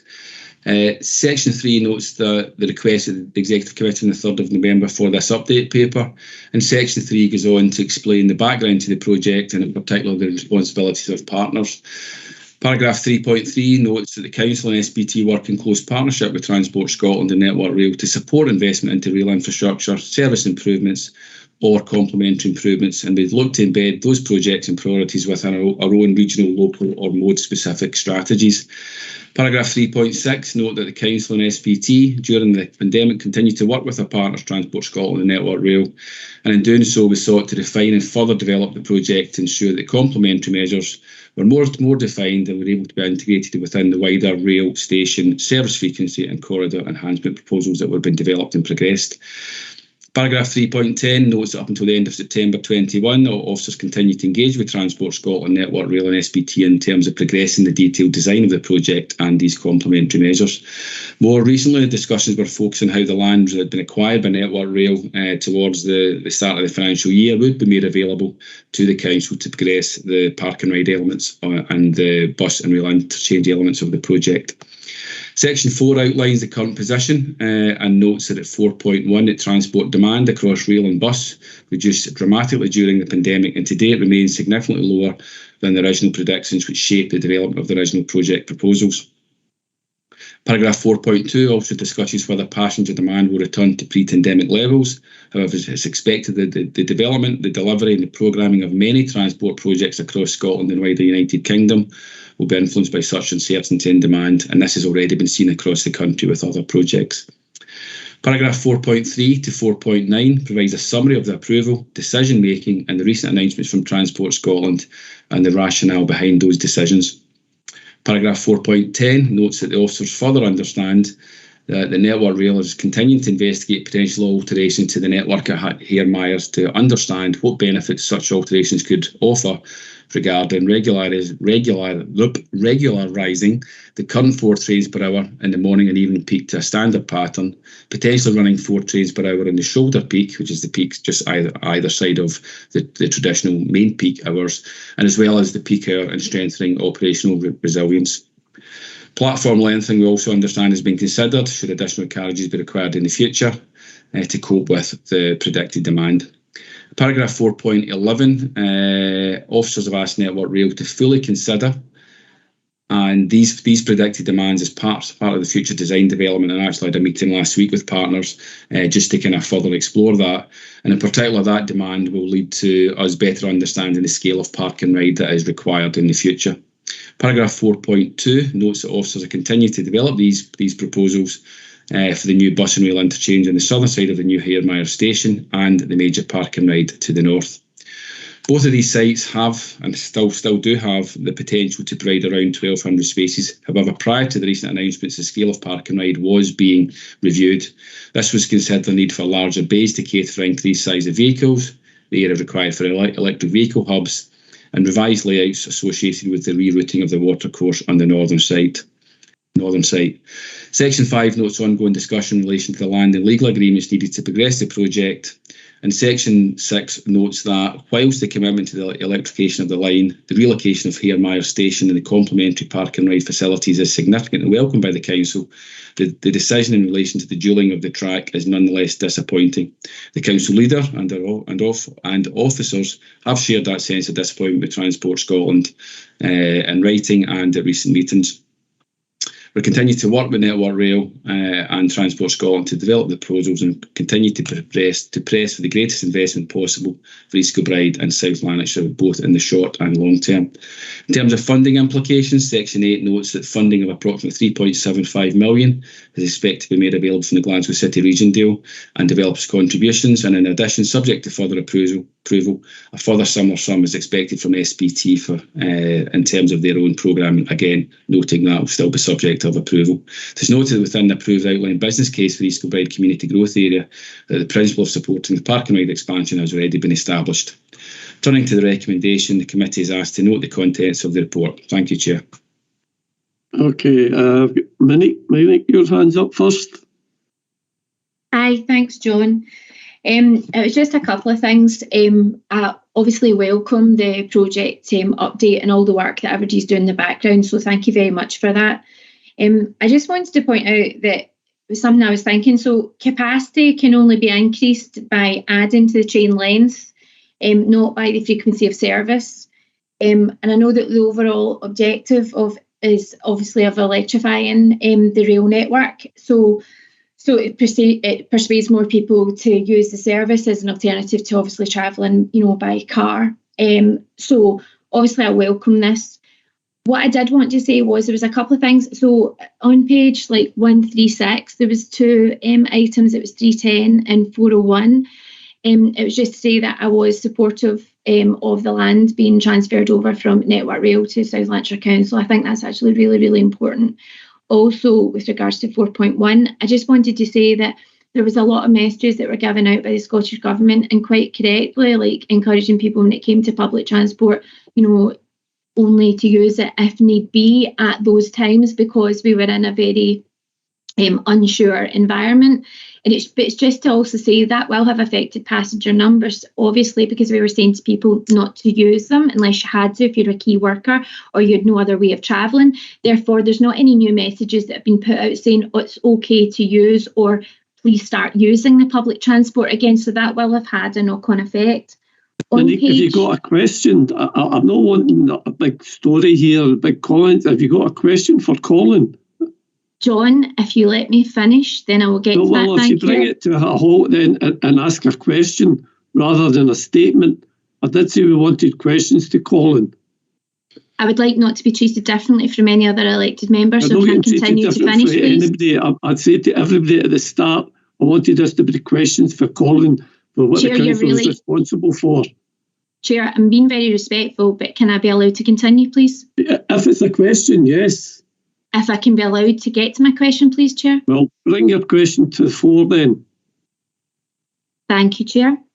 So in 4.6, 4.9 and 4.11, which is on page 137, there was a couple of things. There was, when they talk about the Wirring earthworks in the original Escobridge to Busby area that was flagged up, that wasn't flagged up in the first geotechnical report. So I wanted to ask, had we been given a copy of the geotechnical report?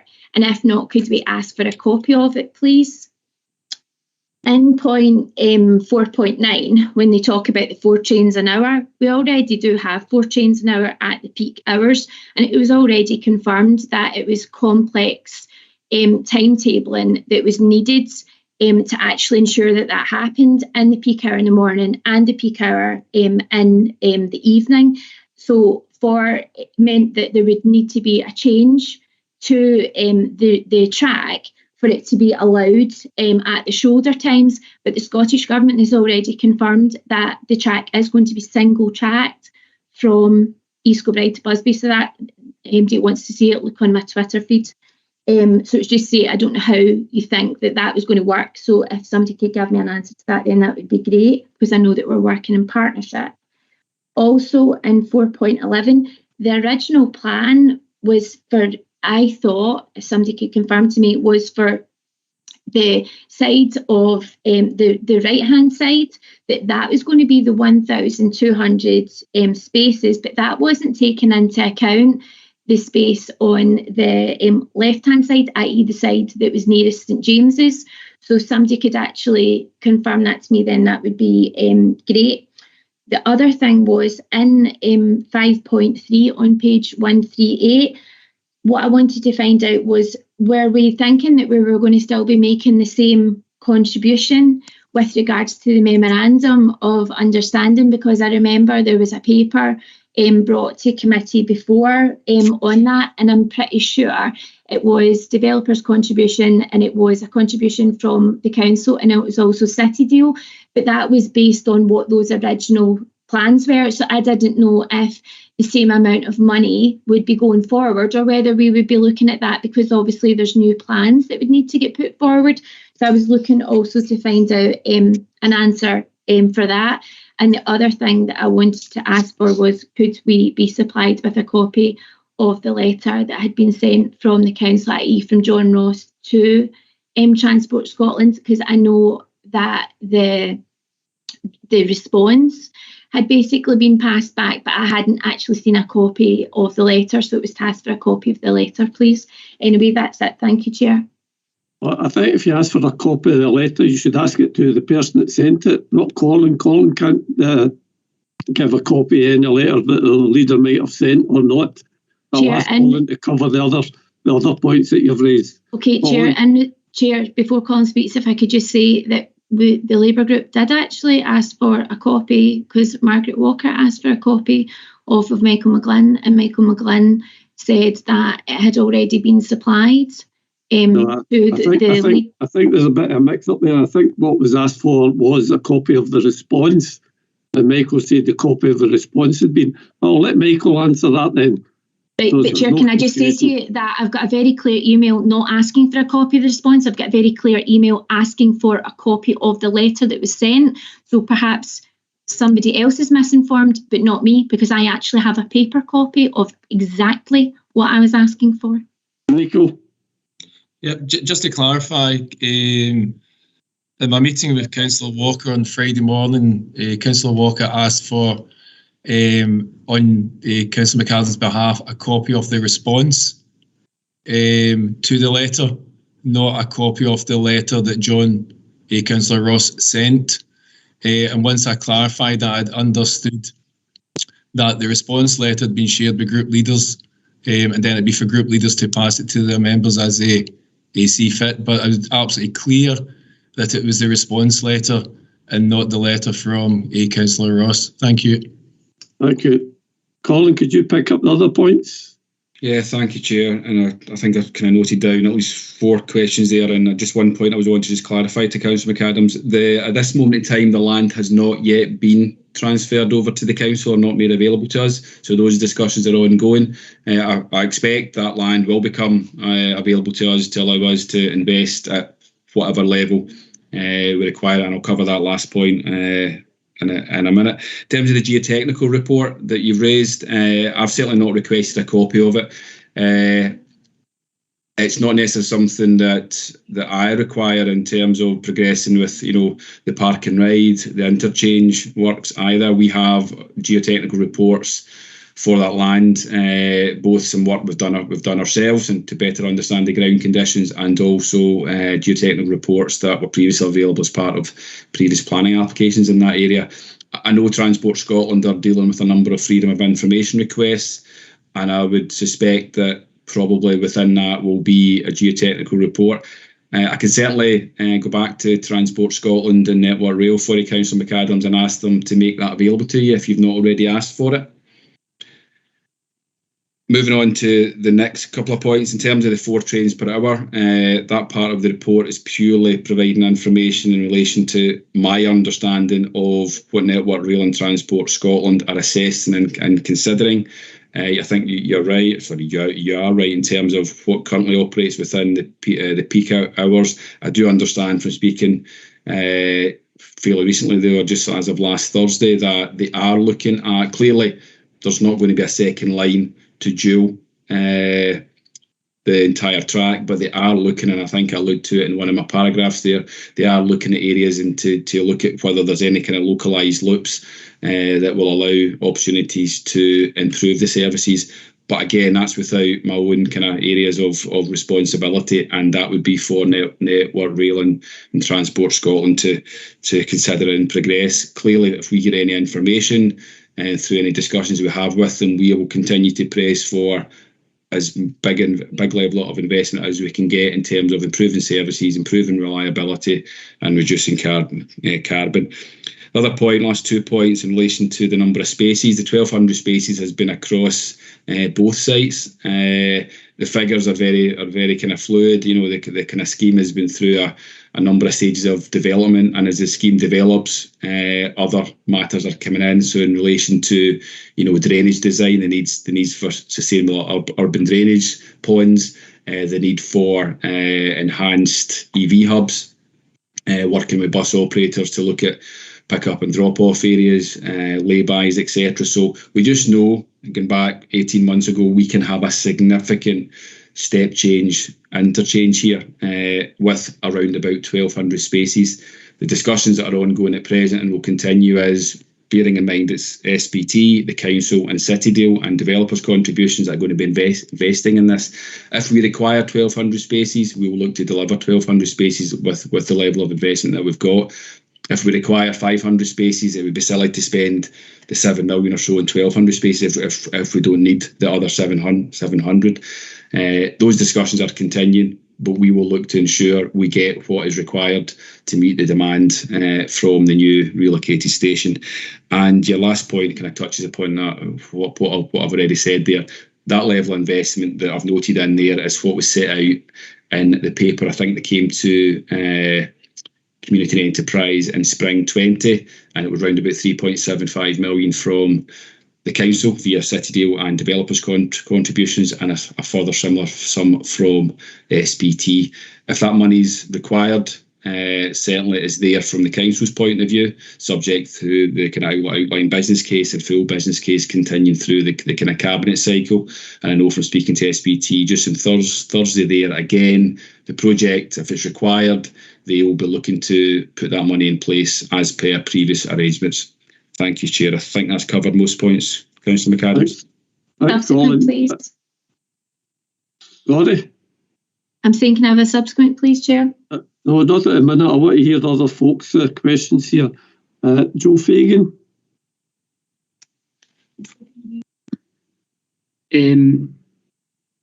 can I just ask then, the press release that was issued on the Friday of October, was that the first the council knew that the project wasn't proceeding as we originally thought it would be and the double track would be removed?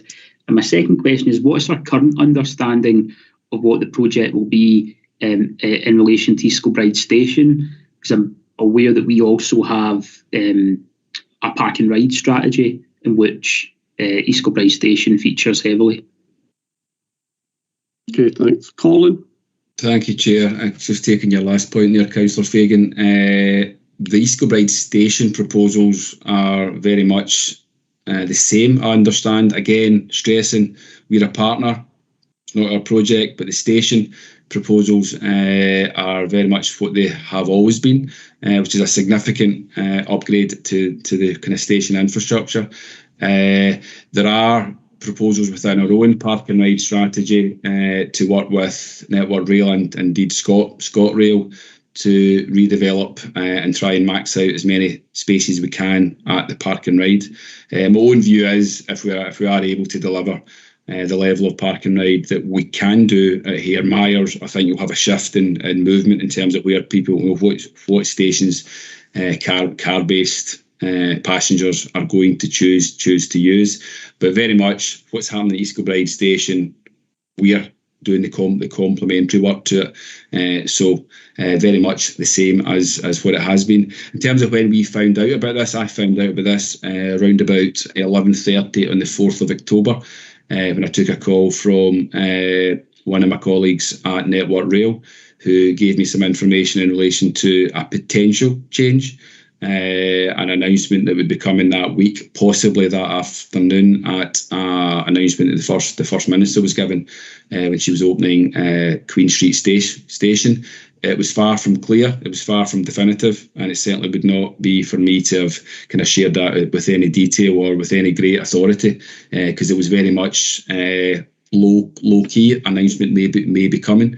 The detail was then provided in the 8th of October, the Friday, when Transport Scotland put out an announcement where they were talking about how Barrhead element of the project had been given approval and how the electrification of the line at Escobridge had also been recently approved. So that's when there was something more definitive and definite that we were able to share. And by the time we were able to kind of share it, clearly it already got out there via other communication channels and social media as well. And I think on the Monday, Tuesday, we were kind of quite rightly dealing with inquiries from Councillor Watts and Councillor McAdams as well. Thank you, Chair. Okay, thank you. Graham Scott. Thank you, Chair. It's to return to the point my colleague Councillor McAdams raised in relation to the letter. And we really do need an adequate reply in terms of our request to see the copy of Councillor Ross's letter. You said, Chair, at the beginning that go and ask Councillor Ross. Councillor Ross, I take it, is writing on behalf of the local authority. Therefore, we have a right to ask at this committee, as a committee of the local authority, to see the letter in which Councillor Ross sent to, whether it be Transport Scotland, I assume it's Transport Scotland.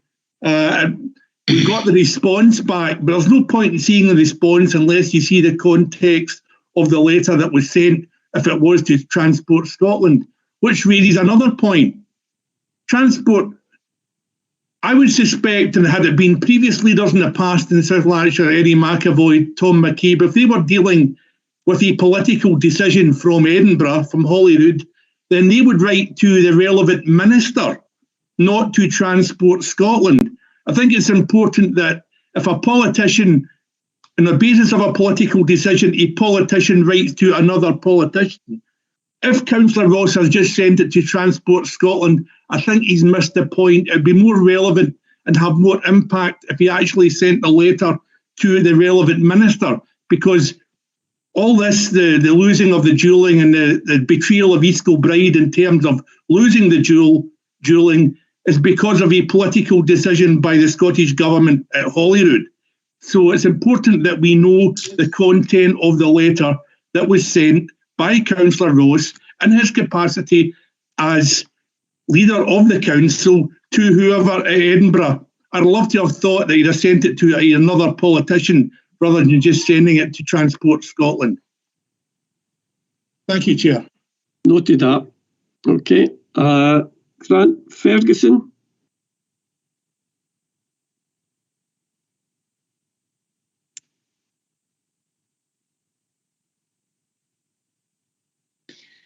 Thank you. Yeah. So I think, I think it's important to focus on the positives, the electricisation and the station. So I'd like to try and, get that across to you, the positives of it. I think that's very important. So I think that's a really big investment. And the train station itself has been upgraded. From Escobridge has been upgraded. It means there's more accessible for people. The interchange and the facilities have been upgraded. And the potential as well for the station. So in terms of the access, step 3, making it more accessible for everyone, including wheelchair users. So it's much more accessible for passengers. And also making it more green as well, so that they have the charging hubs there. And fully electrified rail. And make it much easier for travel. And it obviously meets the demand of passengers as well. With obviously extending the platform, it means that we can obviously fulfil the demand in the future for more carriages. Previously, obviously, the diesel trains would break down. So now the electric trains are much more efficient, much more reliable, they're faster, they're cleaner. The timetabling obviously is much better as well.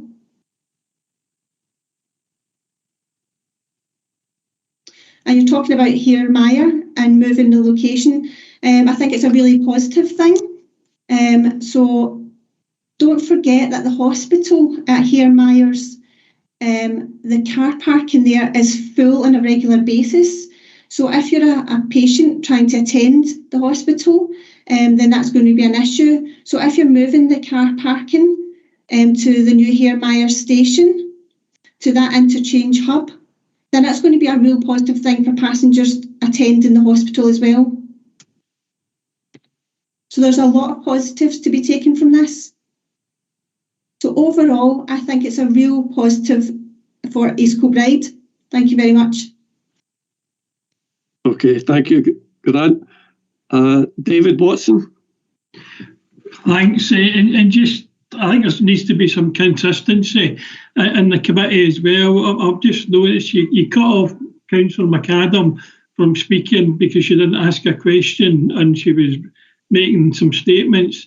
My good friend, Councillor Ferguson, has just made a statement without a question and I didn't see you cutting him off. So I think maybe we should be treating all the councillors the same. But moving on to the report in the paper, and thanks very much, Colin, for the report. A lot of the ground's already been covered and I'll not go over it again.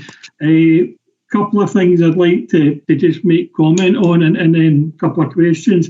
I think it is disappointing, and Grant's right, Councillor Ferguson's right about there's positives in this, and nobody's disputing that, but it's not what we were promised. It's not what was promised prior to the Scottish Parliament elections by the Scottish Government and Transport Scotland, and we were promised a dualling, and that dualling would have brought further benefits to the town that aren't going to be now available because of that's not been presented to us. So, and a big impact's going to be in constituents in Thornton Hall. Thornton Hall only gets every second train stopping there, and it's an expanding community, and that's a place where if this was dualled and the timetable could be rearranged, there was opportunity there to get every train stopping at Thornton Hall. And I would ask Colin with his discussions with Transport Scotland or whether or Network Rail that still to be brought into the equation, because it's been the Community Council in Thornton has been campaigning for that for years, and it's always been due to timetabling issues, which and turnaround times at Escobridge. But if the electric trains are going to be faster, there's got to be an opportunity to bring that to Thornton Hall, and I would hope that the council would get behind that. Generally, I think it's been a very passive response from the council to the decision, and I think that's disappointing. And I mean, as Colin said, and I think I'm not paraphrasing here, I'm quoting, far from clear and far from definitive, the information that was getting presented to the council. That's not right from your partners. We needed clear direction, and I think it was disgusting the way that the Scottish Government and Transport Scotland actually sleek it way, and they sneaked the announcement out. That's no way to again treat partners, and then having to fight tooth and nail to try and get information about what's going on and what was behind the decision.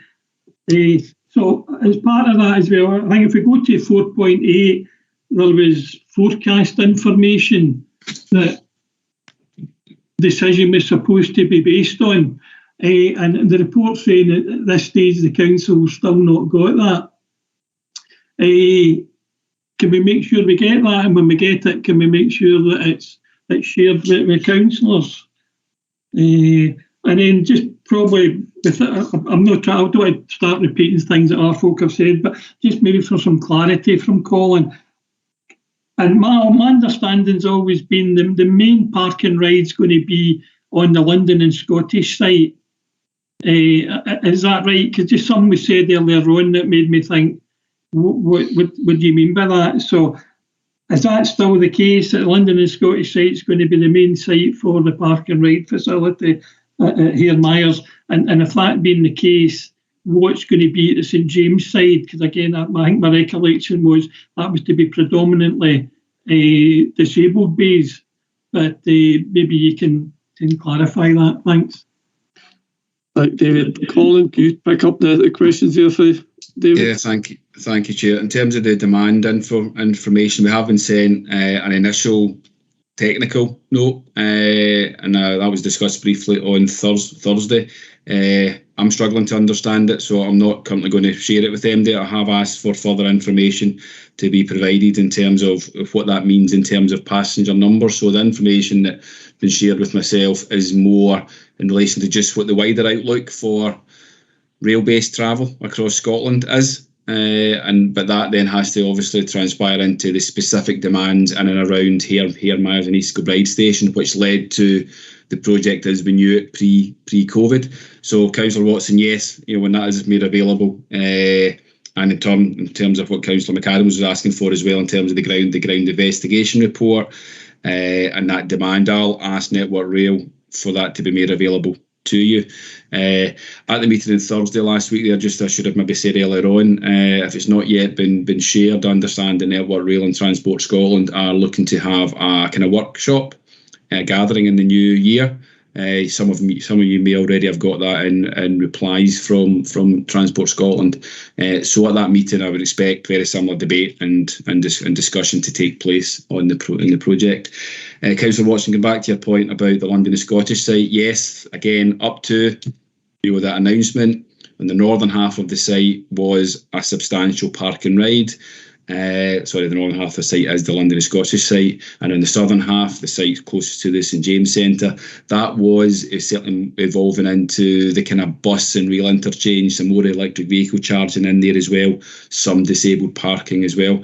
But it was really only towards the end of 2020 where we get definitive idea of what the station looked like.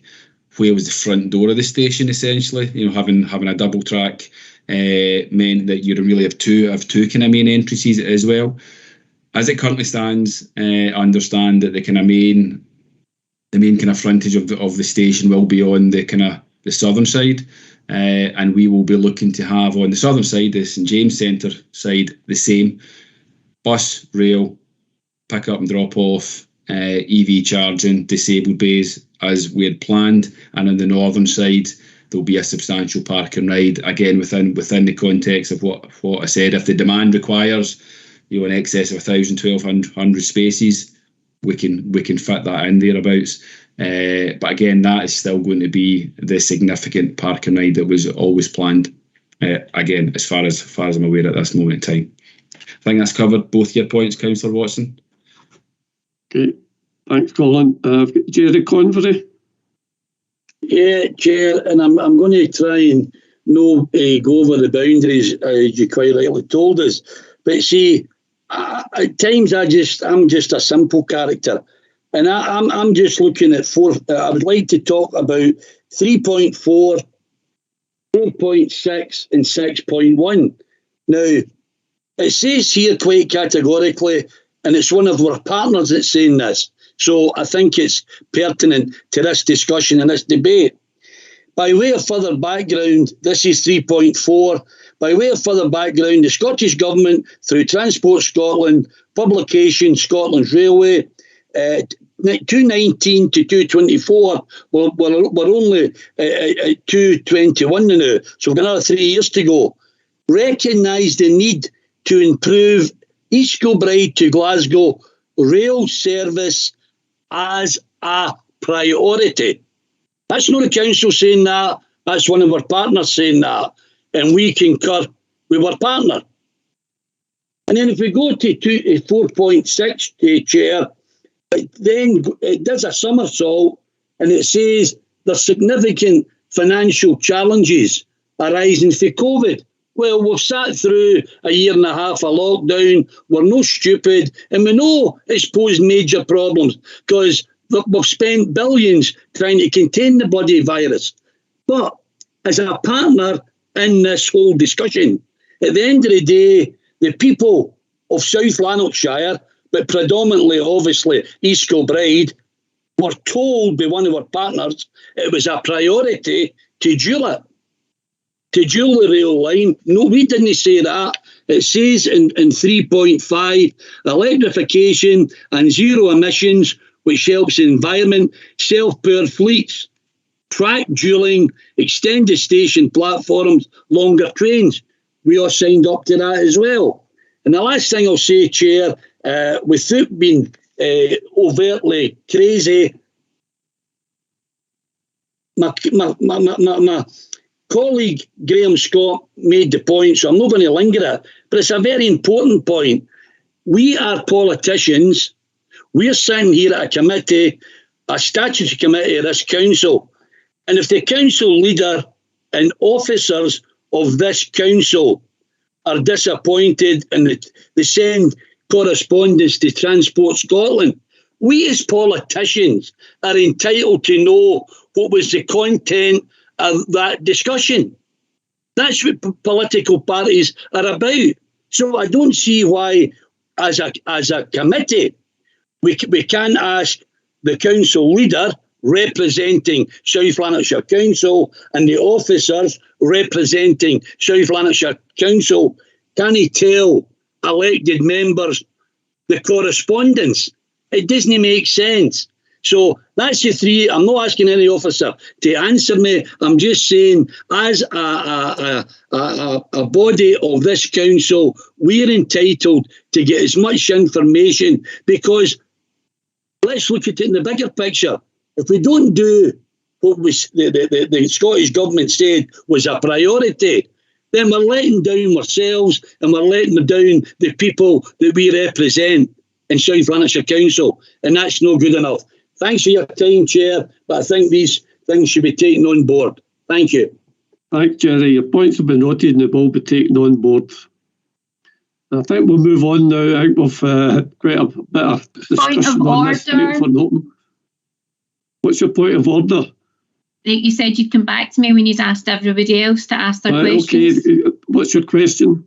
It was to say, it was to ask for the geotechnical report, but Colin's now said that he'll give that to me, so that's great. He's going to ask for it, but it's to say, can I please be furnished with a copy of the letter that John Ross sent that's referenced in 6.1 that Graham Scott mentioned, and it's to do with the correspondence between John Ross. We've already dealt with that. The points have been noted, and we'll pass it on to John Ross. I can't guarantee anything. John, what I'm asking for is, I'm asking for a copy of the letter. So what I want is to be told, that's okay, you'll be given a copy of the letter, Monique, or no, I'm refusing to give you a copy of the letter. I don't have it's not up to me. But I wasn't asking you, Chair. You're there to chair the meeting, to direct me to whoever the correct person is. The officers probably won't have a copy, but we'll ask John Ross, the leader who sent the letter, to provide it the way he provided the response. Chair, he sent it on behalf of the local authority. He wrote it in his position as the leader of South Lanarkshire Council. Yeah, I know. Therefore, that. I'm asking to be furnished with a copy of the letter.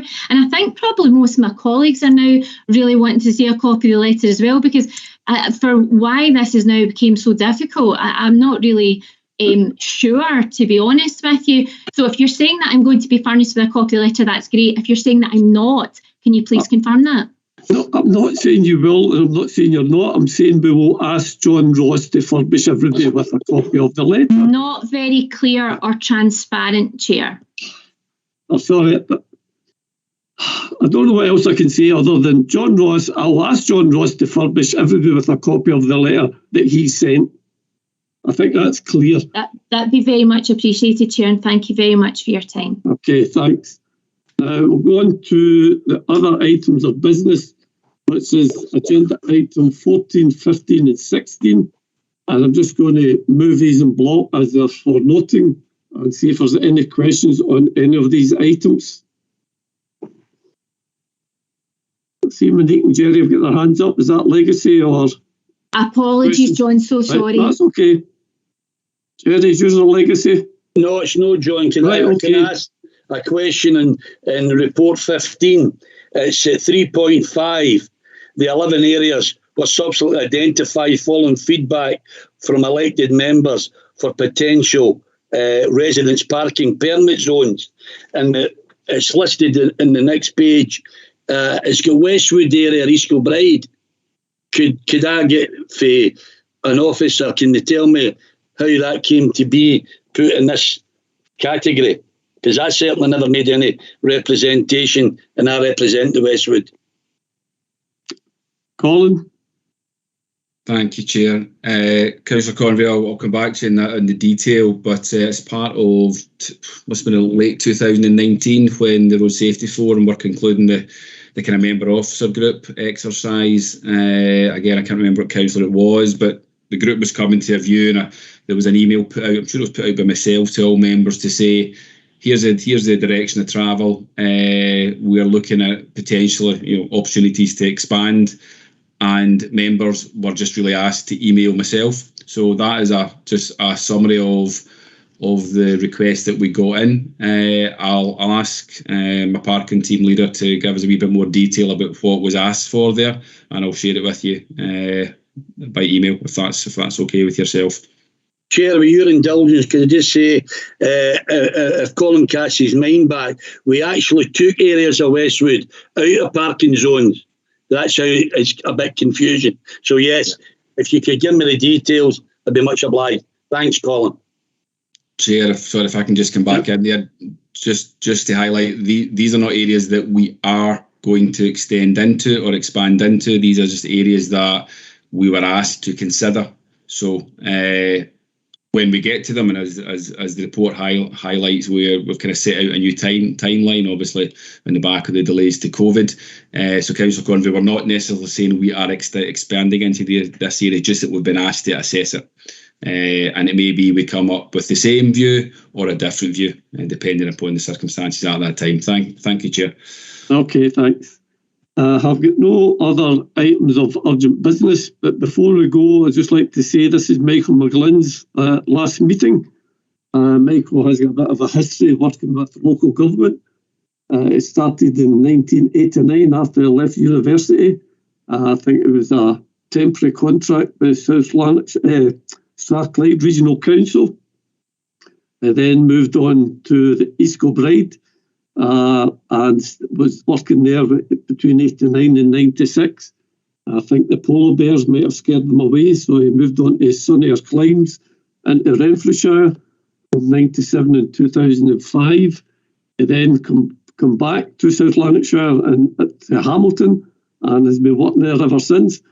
And I personally just like to thank Michael for all his help, especially he's given me over my 4.5-year tenure as chair. And his commitment to South Lanarkshire's council since he joined in 2005 has been exemplary. And I hate to lose, I think losing Michael will be a great loss to South Lanarkshire, particularly his experience and his knowledge, and it'll be sorely missed. So I'd just like to say it, I have on record. Thank you very much for everything you've done for the people of South Lanarkshire, Michael.